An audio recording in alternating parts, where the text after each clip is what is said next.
Como un recordatorio, quiero repetirles que estamos mirando a la iglesia desde la perspectiva de Dios. Hablamos sobre la naturaleza de la iglesia, lo que nos lleva a comprender más claramente cuál es el propósito de la iglesia. Y ahora tenemos que mirar el mensaje de la iglesia.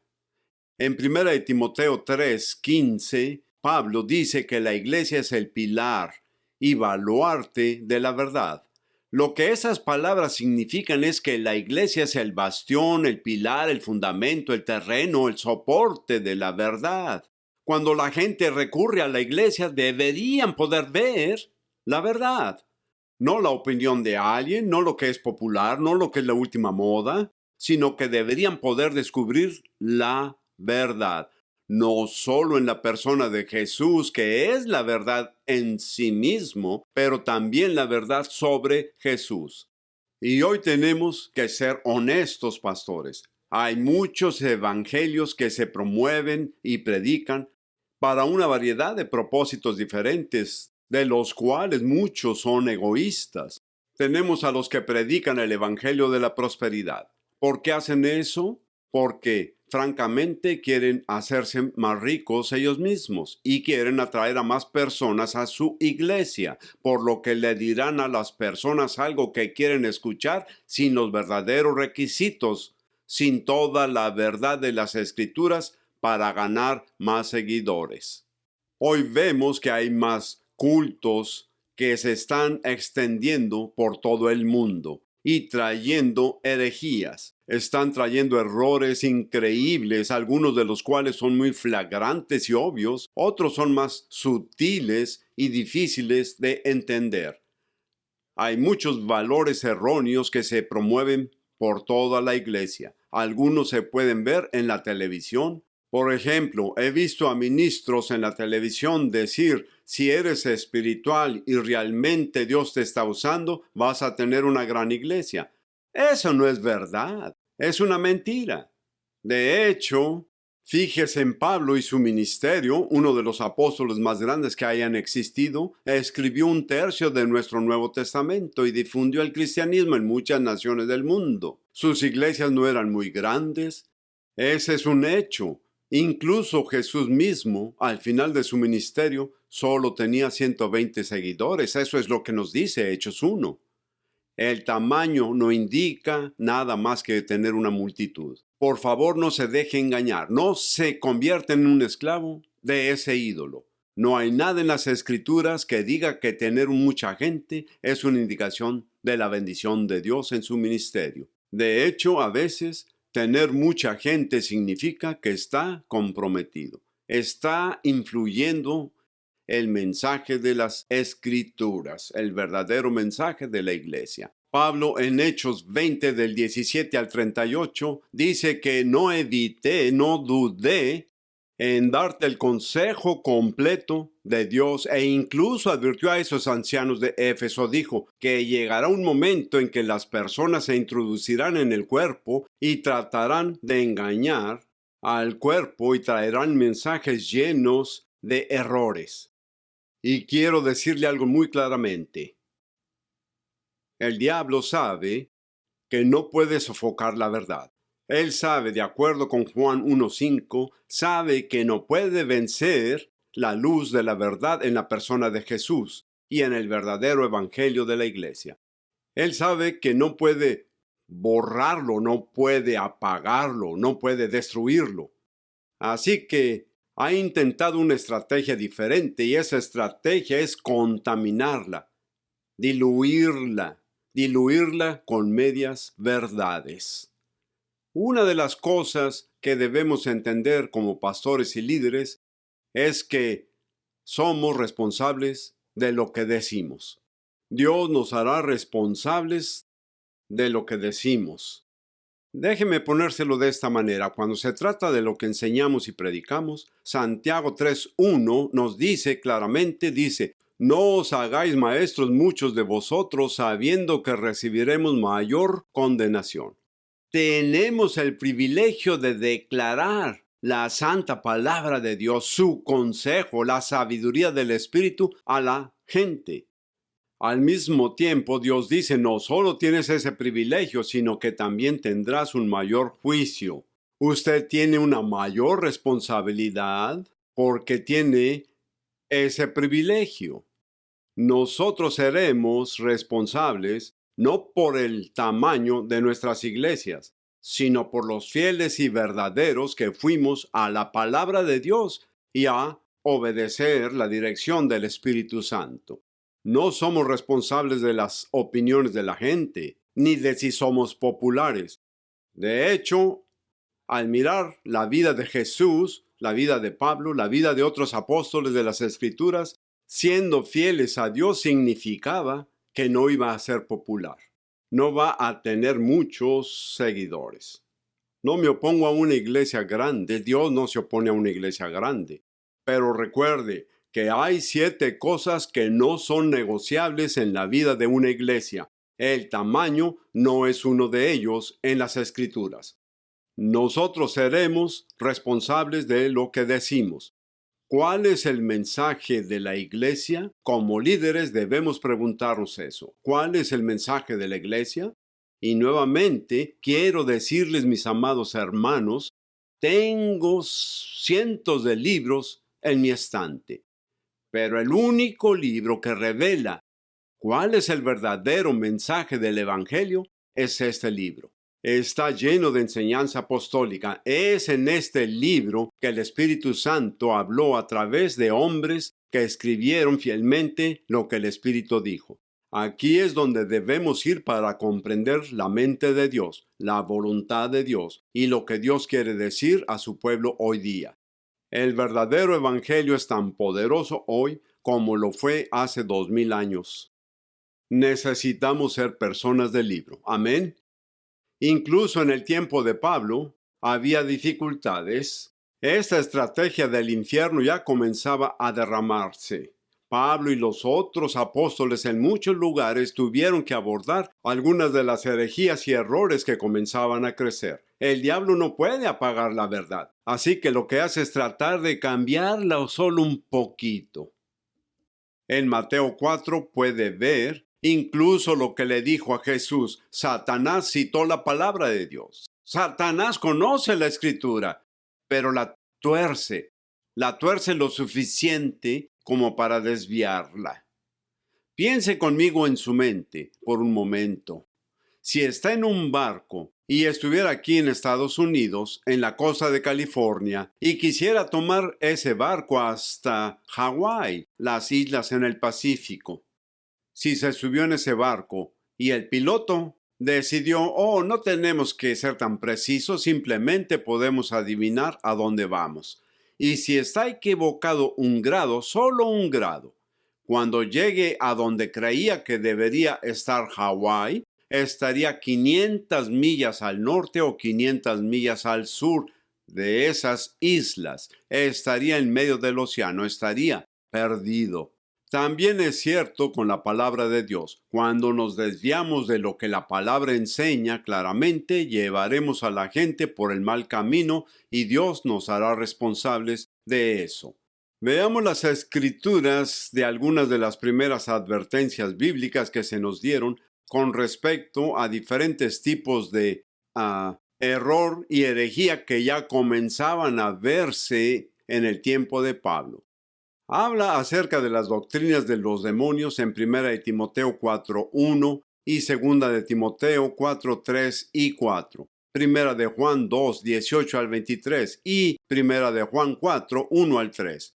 Dos escrituras en particular en 1 de Juan capítulo 4 del 1 al 3, Juan nos dice, prueba los espíritus, porque hay muchos espíritus a los que les gusta parecerse a Dios, pero no son de Dios. De hecho, Santiago nos dice que los demonios también creen y tiemblan. Ellos saben la verdad. No sería exagerado decir que los espíritus demoníacos son realmente muy religiosos. Son muy religiosos, saben la verdad, saben lo que dice la Escritura, pero no obedecen, se rebelan.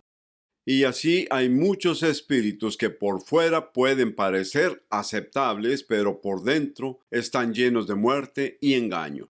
Primera de Timoteo capítulo 4:1, Pablo nos dice por el Espíritu Santo que en los últimos tiempos el Espíritu dice expresamente que habrá una multiplicación de doctrina equivocada, enseñanza errónea, muchos errores.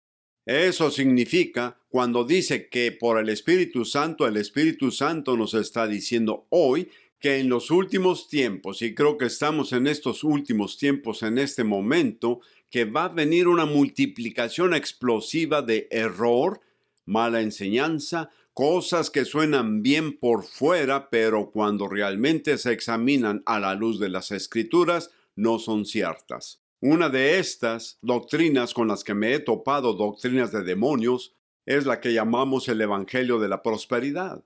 Y usa un pasaje de 2 de Corintios 8:9, citando que Cristo, cuando vino del cielo, se hizo pobre para que pudiéramos ser ricos, y tuercen esto para decir que Cristo vino y murió por nuestros pecados para que tengamos más riqueza material en este mundo.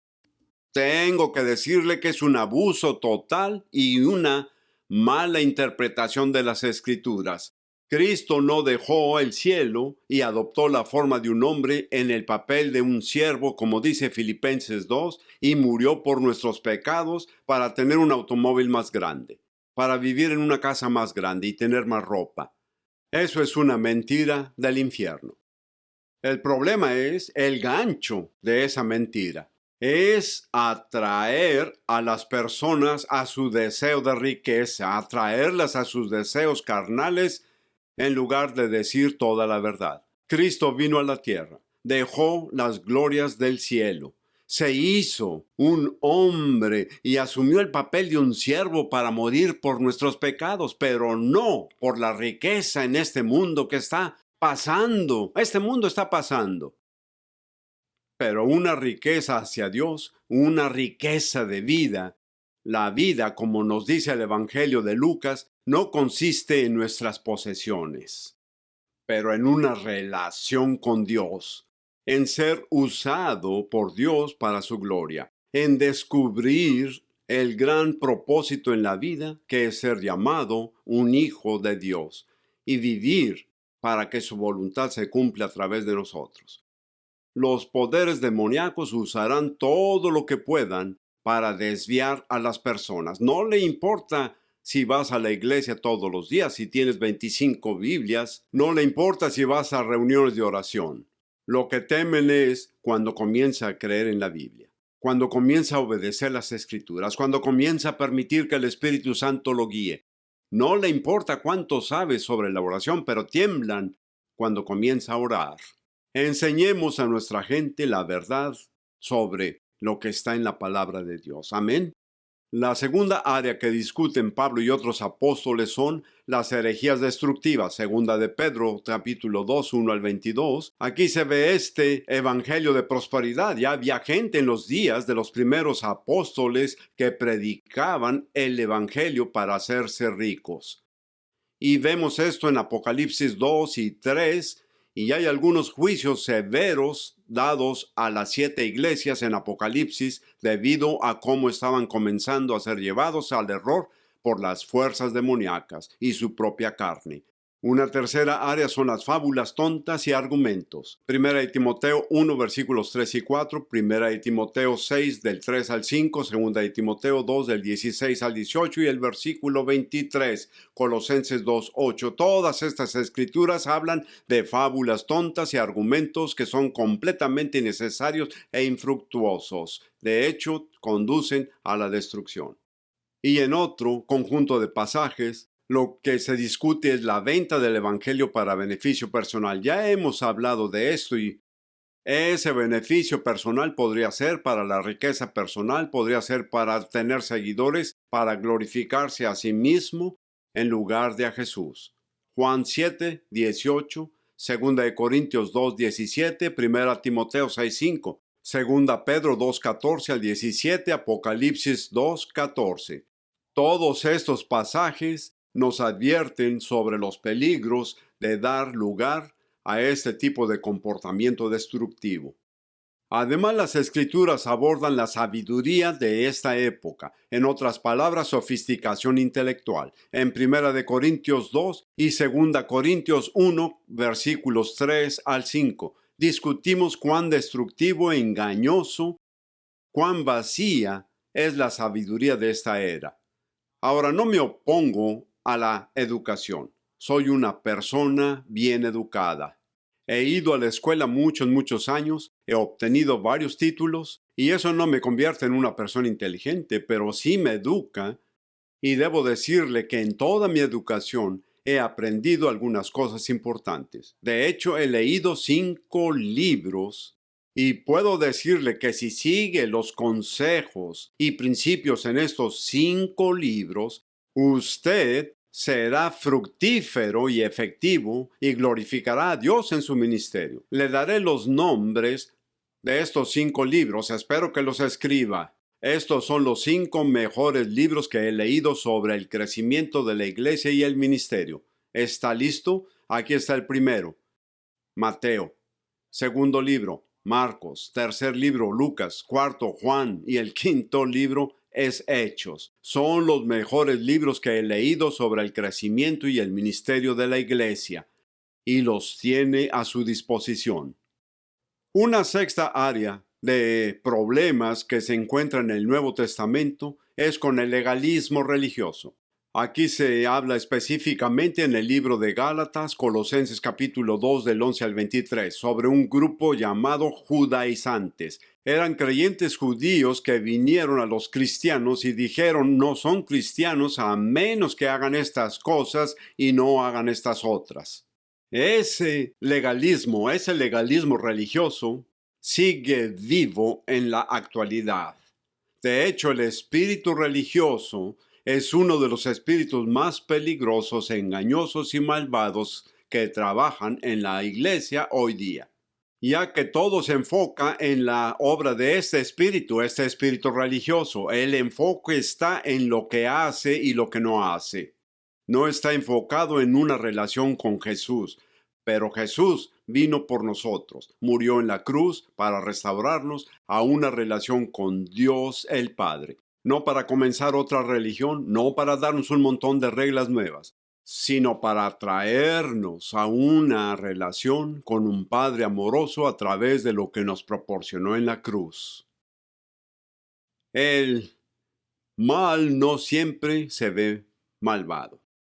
Puede vestirse por sí solo y parecer muy religioso y muy aceptable. Y creo que a veces no entendemos a Satanás. A veces lo tratamos como si tuviera solo 2 centímetros de altura. Él es muy pequeño, podemos ignorarlo, podemos pasarlo por alto, podemos decir que ni siquiera existe. Eso ni siquiera es real, esa es una historia popular, es una fábula, es una fantasía. Hacemos eso en la cultura occidental, pero en otras culturas hacen que Satanás mida 20 metros de alto. Él es enorme, él es masivo, él es invencible. Ya sea que pensemos que mide 2 centímetros o 20 metros de alto, ambas imágenes son falsas.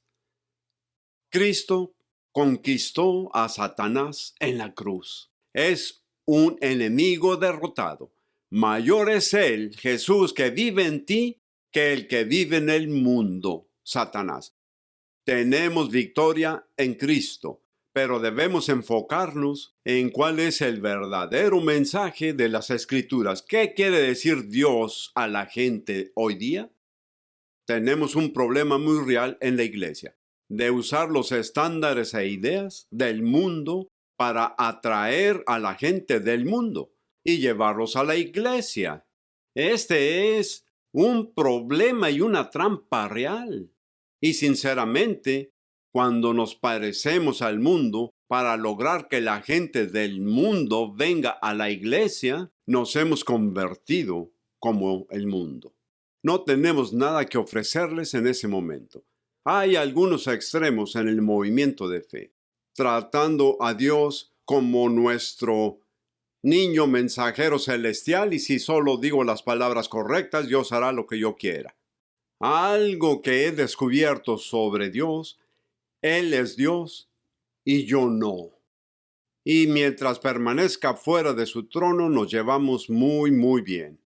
Hay otros que manipulan serpientes venenosas o que beben cosas mortales según los pasajes de las Escrituras en Marcos 16. Lo hacen como una prueba de su fe. Eso es necedad y presunción, y Dios no honrará ni bendecirá eso. Hay otra filosofía muy popular de hacer el ministerio de la iglesia y se llama la iglesia sensible del buscador. En otras palabras, simplemente deje todo. No hable de Jesús, no cante palabras que puedan ser ofensivas, no hable de Dios, tampoco use la Biblia porque las personas en el mundo podrían ofender. Si no quieren ofenderlas, ¿por qué no irían? Hemos tenido varias iglesias muy grandes en mi nación que han usado este paradigma, esta filosofía de alcance. Y honestamente, han hecho un muy mal servicio a las personas que han llegado a ser parte, porque lo único que los salvará es el verdadero evangelio de Jesucristo. No hay salvación en nadie más, en nada más, excepto en Jesús. Hubo otro movimiento de la iglesia que ganó popularidad en el oeste. Se llama el movimiento de la iglesia emergente. Y nuevamente en estos diversos grupos hay personas amorosas, sinceras, buenas personas. Pero también puede ser amoroso, sincero, bueno y estar equivocado también. En el movimiento de la iglesia emergente han incorporado en varias áreas diferentes filosofías hindúes orientales como parte de su mensaje, que todo se trata de un viaje y que hay muchas maneras de llegar a Dios. Las escrituras son muy claras. Jesús mismo dijo: yo soy el camino, la verdad y la vida. Nadie viene al Padre sino por mí. También en el libro de los Hechos, capítulo 4 y el capítulo 2, los apóstoles declaran que no hay salvación en ningún otro nombre, no puede ir a ningún lado y ser eternamente salvo, excepto a través de Jesucristo.